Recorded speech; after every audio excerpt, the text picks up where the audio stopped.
भगवान दास तोदी महाविद्यालय के YouTube चैनल पर आप सभी का स्वागत है। स्टूडेंट, जैसा कि आप लोग देख रहे हैं, हम बीएससी फर्स्ट ईयर का आपका जो बॉटनी का पेपर है, सेल बायोलॉजी, जेनेटिक्स और प्लांट ब्रीडिंग, इसके विषय के अंदर हम लोग पढ़ रहे थे। जहां आपने प्रीवियस वीडियो में देखा है, हम एक्स्ट्रा न्यूक्लियर जीनोम के बारे में बात कर रहे थे। आपका टॉपिक चल रहा था एक्स्ट्रा न्यूक्लियर जीनोम, और इस एक्स्ट्रा न्यूक्लियर जीनोम में हम बात कर रहे थे, आपका जो टॉपिक है, क्योंकि एक्स्ट्रा न्यूक्लियर जीनोम की आप लोगों ने डेफिनेशन देखे थे इसके अंदर कौन कौन से जीनोम जो है वो एक्स्ट्रा न्यूक्लियर जीनोम की कैटेगरी में आते हैं। तो हम बात कर रहे थे सीपी जीनोम के बारे में। सीपी जीनोम जो है वो क्या होता है, इसकी खोज किसके द्वारा की गई है, इसकी स्ट्रक्चर में आप लोगों को क्या कुछ जो है वो देखने को मिलता है, और इसके जेनेटिक मैप के बारे में आप लोगों ने बात की है। तो हम बात करें कि आपका जो एक्स्ट्रा न्यूक्लियर जीनोम में जो सीपी जीनोम है उसका जेनेटिक मैप जो है वो किस प्रकार के स्ट्रक्चर को शो करता है। हम बात कर रहे हैं आपके सीपी जीनोम के अंदर हम ले रहे हैं पोर्शन किसका है, ये जीनोम मार्केंसिया पॉलीमॉर्फा, और आपने कहा था ये कितना, इसकी लंबाई कितनी होती है, 121 किलोबाइट का लंबाई जो है वो ये जीनोम शो करता है। अब यहाँ पर आप लोग देखेंगे कि इस जीनोम के अंदर आपने कहा था कि क्या कुछ प्रेजेंट होता है, कि भाई आपने कहा कि एक तो इसके अंदर क्या प्रेजेंट है, 2 कॉपीज तो पाई जाती है इसके अंदर IR की। तो ये तो प्रेजेंट था आपका IR इन्वर्टेड रिपीट्स। तो हमने कहा ये क्या चीज़ है IR, ये भी क्या चीज़ है IR इन्वर्टेड रिपीट्स। ये क्या चीज़ है, तो आप कह रहे हैं LSC लॉन्ग सिंगल कॉपी। ये क्या चीज़ है SSC short single copy.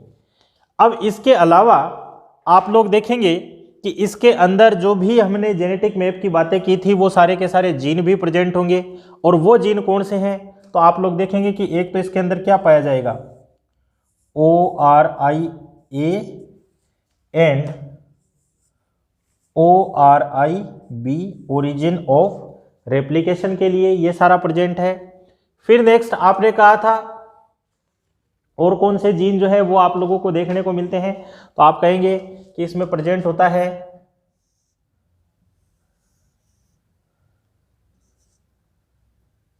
RBCL gene जो है वो प्रेजेंट होता है। फिर नेक्स्ट आपने कहा इसके अंदर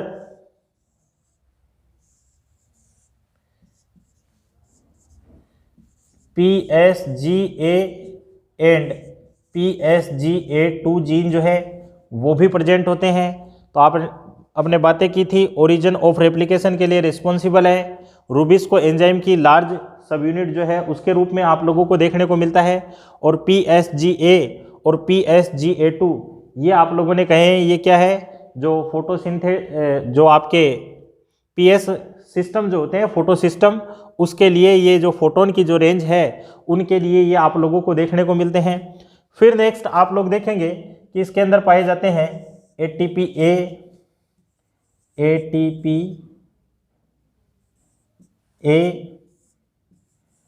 ATPB और ATPH। ये किसके लिए रिस्पॉन्सिबल है, तो आपने कहा ये ATPase एंजाइम के लिए आप लोगों को देखने को मिलते हैं। फिर नेक्स्ट ATPase एंजाइम के बाद में आप लोगों ने कहा है कि एक दूसरा और एंजाइम पाया जाता है जिसे आप लोग क्या कह रहे थे,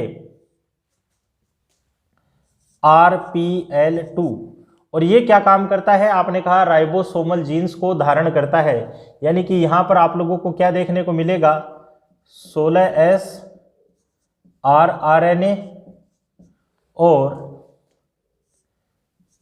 23S rRNA राइबोसोमल RNA जो है वो आप लोगों को यहाँ पर देखने को मिलते हैं। तो ये सारा का सारा जो भी आपका सीपी जीनोम के अंदर जो पोर्शन होता है उसके अंदर आप लोगों को देखने को मिलता है कि पूरा का पूरा इन्वर्टेड रिपीट्स जो है ये आप लोगों को देखने को मिलेंगे। IR जो है, IR की साइज 10,058 बेस पेयर के रूप में। फिर SSC, इसकी साइज 19,813 बेस पेयर के रूप में। फिर LSC जो है, इसकी साइज आप लोगों को देखने को मिलेगी 81,095 बेस पेयर के रूप में। तो ये सारा का सारा क्या है, आपका मार्केन्स या पॉलीमोर्फा का जीनोम है, जो कि 121 किलोबाइट लंबाई का है। और आपने कहा है इस 121 किलोबाइट के अंदर IR है, दोनों का मिलाकर रेंज कितना है, 10,058 बेस पेयर के रूप में। फिर आपने कहा SSC, इसकी रेंज जो है ये देखने को मिल रही है 19,813 बेस पेयर के रूप में। और आपको LSC जो देखने को मिल रहा है 81,095 बेस पेयर के रूप में आप लोगों को देखने को मिलता है। और ये सारे के सारे जीन जो कि आप लोगों ने पहले पढ़े थे, ओरिजिन ऑफ रेप्लिकेशन के लिए A और B जीन पाए जाते हैं, ATP एज एंजाइम के लिए जो कि ATP का फॉर्मेशन करवाते हैं, cyclic phosphorylation, non cyclic phosphorylation में RbCl2 डार्क रिएक्शन के अंदर जो CO2 को ग्रहण करना, उसका अपचयन करना, उसके लिए रूबिस्को एंजाइम के लिए रिस्पॉन्सिबल है। फिर आप कह रहे हैं ये जीन, ये जो राइबोसोमल जीन होते हैं, इनको धारण करने के लिए ये सारा देखने को मिल रहा है। और ये जो दो प्रकार के जो जीन पाए जा रहे हैं, ये क्या काम करते हैं, तो आपने कहा कि जो PS फर्स्ट और PS सेकंड के अंदर जो डिफरेंट टाइप के जो फोटोन्स होते हैं, उनको कैप्चर करने का काम क्या है, इन जीन्स का आप लोगों को देखने को मिलता है।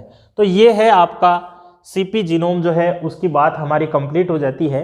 अब इस CP जीनोम का क्या काम होता है, क्या काम करेगा ये CP जीनोम। तो आपने कहा कि CP जीनोम जो है वो क्लोरोप्लास्ट के अंदर प्रेजेंट है। तो क्लोरोप्लास्ट के अंदर जो भी DNA से DNA का बनना, DNA सिंथेसिस या DNA रेप्लिकेशन या उसका ट्रांसक्रिप्शन, mRNA बनना, या उस ट्रांसक्रिप्शन से क्या बनाना, प्रोटीन का निर्माण करना, ट्रांसलेशन, ये सारे के सारे काम जो है वो किसके द्वारा किए जाते हैं, CP जीनोम के द्वारा किए जाते हैं। यानी कि CP जीनोम जो होता है वो क्या काम करता है, खुद के लिए प्रोटीन सिंथेसिस करने का काम करता है। तो ये तो हुआ आपका CP जीनोम का जो सेगमेंट है वो कंप्लीट। इसके बाद में हम दूसरे प्रकार का जो जीनोम है उसकी हम लोग बात करते हैं। और दूसरे प्रकार का जीनोम आपने कहा है कौन सा है, एम्प्टी जीनोम के रूप में आप लोगों को देखने को मिलेगा।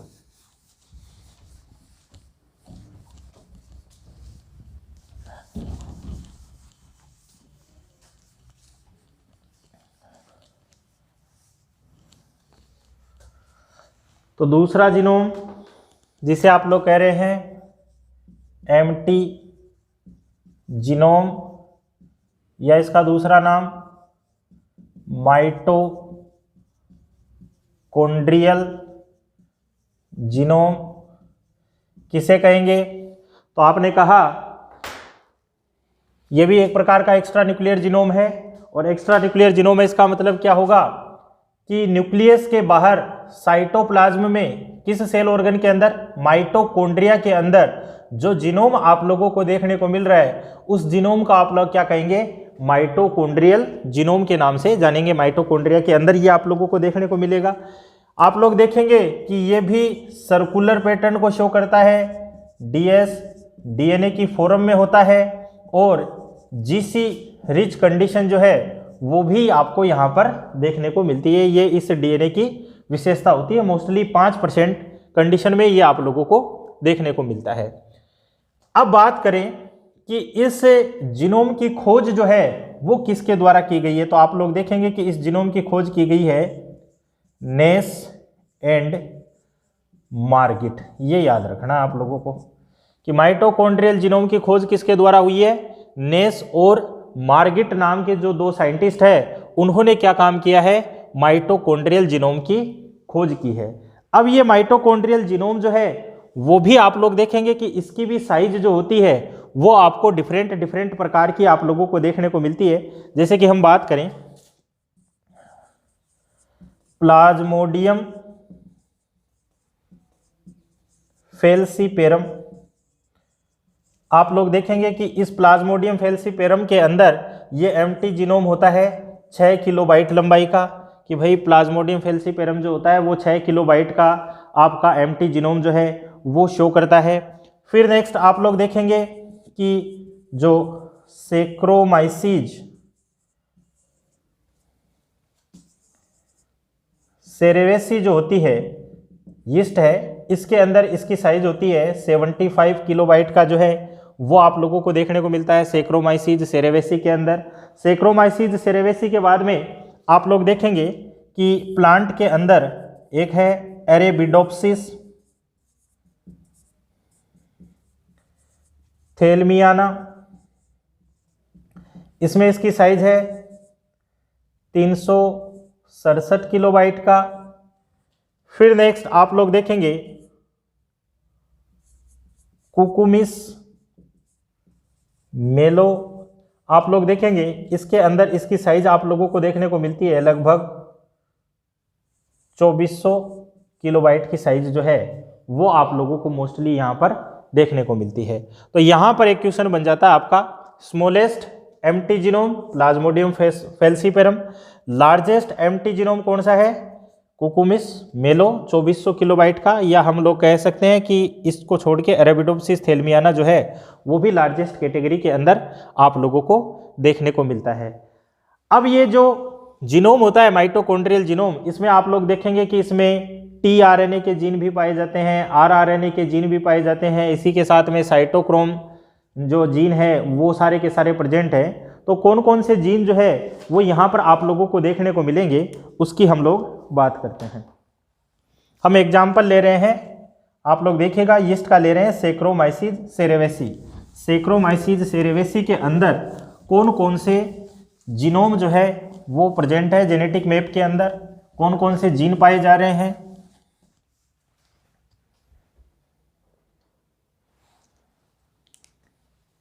तो देखिएगा इसमें आप लोग देखेंगे कि एम्प्टी जीनोम के अंदर लगभग 22 प्रकार के टीआरएनए के जीन पाए जाते हैं, ट्रांसफर आरएनए के जीन पाए जाते हैं। इसी तरह से आप लोग देखेंगे कि आरआरएनए के जीन जो है वो भी प्रेजेंट होते हैं, आरआरएनए के जीन पाए जाते हैं। फिर साइटोक्रोम 6 जीन जो है वो भी आप लोगों को देखने को मिलेंगे। साइटोक्रोम ए बी सी जो होते हैं वो सारे के सारे साइटोक्रोम 6 के जीन जो है वो भी पाए जाते हैं। इसी तरह से एटीपी के निर्माण के लिए एटीपी एज 6, 8, 9 ये जीन जो है वो आप लोगों को देखने को मिलेंगे। और एक आप लोगों को देखने को मिलेगा OXI1, OXI2 और OXI3। ये आप लोग देखेंगे कि कॉम्प्लेक्स सेकंड के जीन, थर्ड के जीन और फर्स्ट के जीन, ये सारे के सारे आप लोगों को देखने को मिलते हैं, क्योंकि यहाँ पर होता है माइटोकॉन्ड्रिया जो है वो ऑक्सीडेशन का काम करता है, ऑक्सीडेटिव फॉस्फोराइलेशन को शो करता है। और ऑक्सीडेटिव फॉस्फोराइलेशन को शो करता है तो यहाँ पर क्या होता है कि एटीपी का निर्माण किया जाता है। और ये एटीपी का निर्माण कहाँ पर होता है, तो आप लोगों ने माइटोकॉन्ड्रिया की स्ट्रक्चर पढ़ी थी। माइटोकॉन्ड्रिया के अंदर आपने कहा था कि इनर मेम्ब्रेन के ऊपर टेनिस के रैकेट जैसी संरचनाएं आप लोगों को देखने को मिलती है। और ये जो टेनिस के रैकेट जैसी संरचनाएं होती है इनको आप लोगों ने नाम दिया था, क्या चीज़ है ये, ऑक्जीसोम, या आपने कहा था इसे हम लोग क्या कहते हैं, एलिमेंट्री पार्टिकल या फर्नांडेज मोरेन पार्टिकल, ये सारे के सारे पाए जाते हैं। अब इस ऑक्जीसोम्स या दूसरा नाम और था इसका F0, F1 पार्टिकल के नाम से भी आप लोग इसे जानते हैं। तो इस पार्टिकल के अंदर आप लोगों को पता है कि यहाँ पर इसके हेड पोर्शन में तो क्या पाया जाता है, एक एंजाइम पाया जाता है जो कि क्या करता है, एटीपी का निर्माण करता है। कौन सा होता है, एटीपी सिंथेटेज एंजाइम जो है वो प्रेजेंट होती है। बेस पोर्शन में आप लोग देखेंगे कि एक प्रोटीन पाई जाती है OSCP, हमने माइटोकॉन्ड्रिया के स्ट्रक्चर में बात की थी। क्या होता है, ओलिगोमाइसिन सेंसिटिविटी कन्फरिंग प्रोटीन जो है वो पाई जाती है। और ये क्या काम करती है, इसको इनर मेम्ब्रेन से बांधने का काम करती है। तो आप लोग देख रहे हैं कि इस इनर मेम्ब्रेन पर जितने भी ये F0 F1 पार्टिकल है ये क्या काम करते हैं, ऑक्सीडेटिव फोस्फोराइलेशन की क्रिया करते हैं। ETS इसके अंदर होता है और उस ETS के परिणाम स्वरूप आप लोग देखते हैं कि ATP का निर्माण होता है। तो आप लोग देखेंगे कि ये जो ऑक्सीसोम है इसके अंदर क्या होते हैं, कुछ कॉम्प्लेक्स सिस्टम जो है वो आप लोगों को पाए जाते हैं। भाई आप लोग देखेंगे कि इसके बेस पोर्शन में यहाँ पर क्या होता है, कॉम्प्लेक्स फर्स्ट पाया जाता है, यहाँ पर कॉम्प्लेक्स सेकंड होता है, इस पोर्शन में कॉम्प्लेक्स थर्ड होता है और यहाँ पर कॉम्प्लेक्स फोर्थ जो है वो आप लोगों को देखने को मिलता है। तो इस कॉम्प्लेक्स के जो जीन है वो कहाँ पर आप लोगों को देखने को मिल रहे हैं, OXI1, OXI2 और OXI3 के रूप में ये सारे के सारे आप लोगों को देखने को मिलते हैं। तो माइटोकॉन्ड्रिया के जो जीनोम है उसका हम लोग जेनेटिक मैप देखें तो उसमें आप लोगों को क्या देखने को मिलेगा, tRNA के जीन देखने को मिलेंगे, rRNA के जीन देखने को मिलेंगे, साइटोक्रोम 6 जीन जो है साइटोक्रोम सिस्टम, क्योंकि जब ETS होता है तो उसके अंदर साइटोक्रोम सिस्टम चलता है, cytochrome B, cytochrome C, cytochrome A और साइटोक्रोम A3 जो है ये सारा का सारा पैटर्न चलता है। तो उस साइटोक्रोम 6 के जीन पाए जाते हैं, उनके अंदर ATP का निर्माण करने के लिए ATP एज एंजाइम के जीन पाए जाते हैं और ये कॉम्प्लेक्स सिस्टम के जीन जो है वो आप लोगों को देखने को मिलते हैं। हम डायग्राम से इसको देखते हैं कि किस प्रकार का ये स्ट्रक्चर जो है वो शो करता है।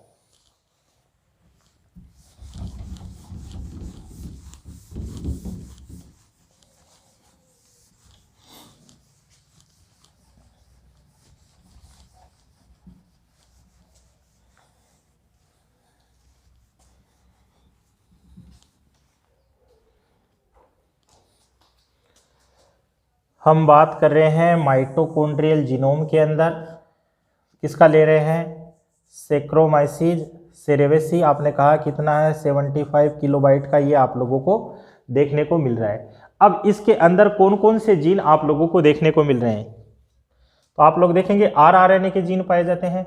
अब ये rRNA के जीन कौन से हैं, तो आप लोग देखेंगे कि 21S rRNA और दूसरा जीन जो है वो प्रेजेंट है आप लोगों का 16S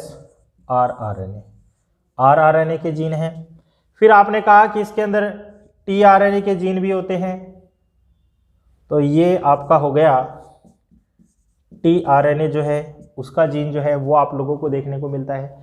फिर आपने कहा इसके अंदर साइटोक्रोम 6 के जीन पाए जाते हैं, 1 2 3 4 5 और 6। ये 6 के 6 क्या है, साइटोक्रोम 6 जीन जो है वो आप लोगों को देखने को मिलेंगे। फिर आप कहेंगे कि ATP 689 जीन जो है ATP एज एंजाइम के जीन है, तो ये आपका ATP एज के जो जीन है 6 8 9 जो है वो आप लोगों को देखने को मिल रहा है। फिर आप कहेंगे कि यहाँ पर देखने को मिल रहा है OXI1, OXI2 और एक OXI3। OXI1, 2 और 3 जो है वो आप लोगों को देखने को मिलते हैं। तो आप लोग देखेंगे कि OXI1 जो है ये कॉम्प्लेक्स सेकंड के लिए, ये कॉम्प्लेक्स थर्ड के लिए और ये कॉम्प्लेक्स फर्स्ट के लिए काम करता है। तो ये सारा का सारा आप लोगों को किसका जीनोम देखने को मिलेगा, माइटोकॉन्ड्रिया के अंदर जो सैक्रोमाइसीज सेरेवेसी है यीस्ट का जीनोम है, जिसकी साइज आप लोग देख रहे हैं इतनी साइज का ये आप लोगों को देखने को मिलता है। उसके जेनेटिक मैप के अंदर ये सारे जीनी पैटर्न जो हैं वो आप लोगों को देखने को मिलते हैं।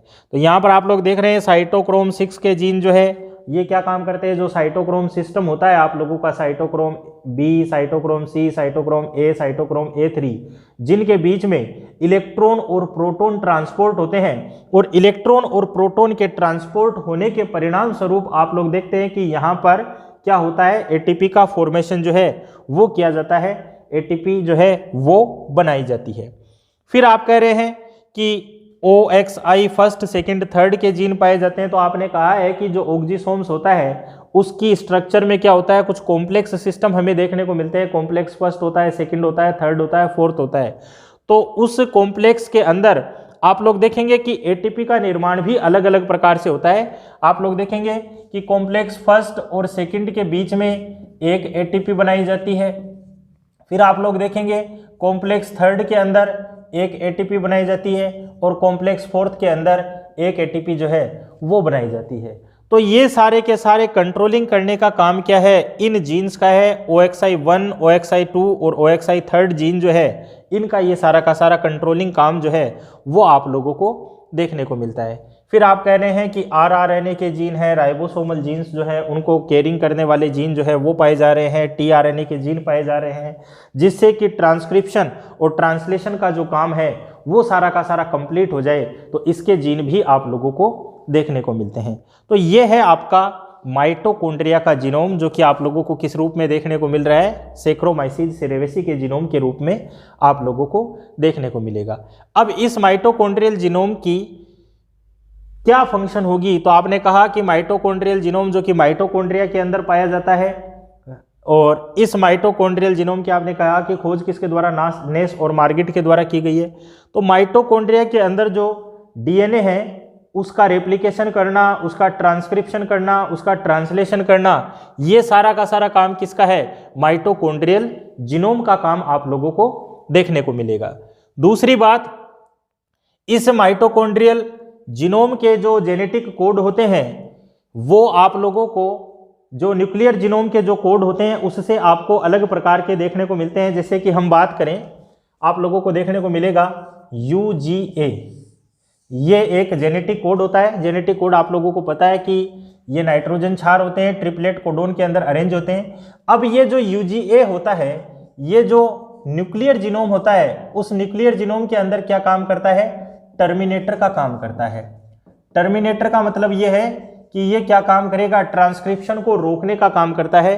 3 प्रकार के टर्मिनेटर कोडोन आप लोग पढ़ेंगे, UGA, UAG, UAA, stop codon के नाम से जाने जाते हैं। तो न्यूक्लियर जीनोम में तो ये क्या काम करता है, टर्मिनेटर का काम करता है। लेकिन यही जो कोडोन है ये माइटोकॉन्ड्रिया के अंदर एक अमीनो एसिड बनाता है। कौन क्या बनाता है, अमीनो एसिड। प्रोटीन सिंथेसिस करेगा, अमीनो एसिड बनाएगा। अमीनो एसिड क्या है, प्रोटीन सिंथेसिस की क्या है, स्ट्रक्चरल यूनिट। कौन सा बनाएगा, मेथियोनिन अमीनो एसिड जो है उसको बनाने का काम करता है। तो आप लोग कहते हैं कि न्यूक्लियर जीनोम के अतिरिक्त जो है माइटोकॉन्ड्रियल जीनोम के जो ट्रिपलेट कोडोन होते हैं वो अलग प्रकार की इंफॉर्मेशन जो है वो प्रोवाइड करवाते हैं। इसी प्रकार से एक दूसरा ट्रिपलेट कोडोन आप लोग देखेंगे कि AUA जो है ये आप लोगों को देखने को मिलता है। ये जो AUA होता है आप लोग देखेंगे कि ये न्यूक्लियर जीनोम के अंदर अमीनो एसिड बनाता है मेथियोनिन, लेकिन माइटोकॉन्ड्रियल जीनोम के अंदर ये अमीनो एसिड बनाएगा आइसोल्यूसिन नाम का अमीनो एसिड। तो डिफरेंट प्रकार के अमीनो एसिड जो हैं वो बनाए जाते हैं न्यूक्लियर जीनोम और माइटोकॉन्ड्रियल जीनोम के द्वारा। तो ये सारा का सारा काम किसका है, माइटोकॉन्ड्रियल जीनोम का है। और यहाँ तक आपका जो एक्स्ट्रा न्यूक्लियर जीनोम का जो टॉपिक है वो कंप्लीट हो जाता है। प्लाज्मिड के बारे में आपने पहले पढ़ लिया था और CP जीनोम और MT जीनोम के बारे में हम लोग बात कर चुके हैं। और यहाँ से वैसे तो अभी तक कोई क्वेश्चन पूछा नहीं गया है, लेकिन छोटे क्वेश्चन के अंदर जरूर इसमें से पूछा जा सकता है कि स्मॉलेस्ट माइटोकॉन्ड्रियल जीनोम क्या है, लार्जेस्ट माइटोकॉन्ड्रियल जीनोम क्या है, इसका जेनेटिक मैप जो है वो किस प्रकार का आप लोगों को देखने को मिलता है। तो आज के वीडियो में इतना ही। आगे के वीडियो में हम एक नए टॉपिक के साथ मिलेंगे। तब तक के लिए धन्यवाद।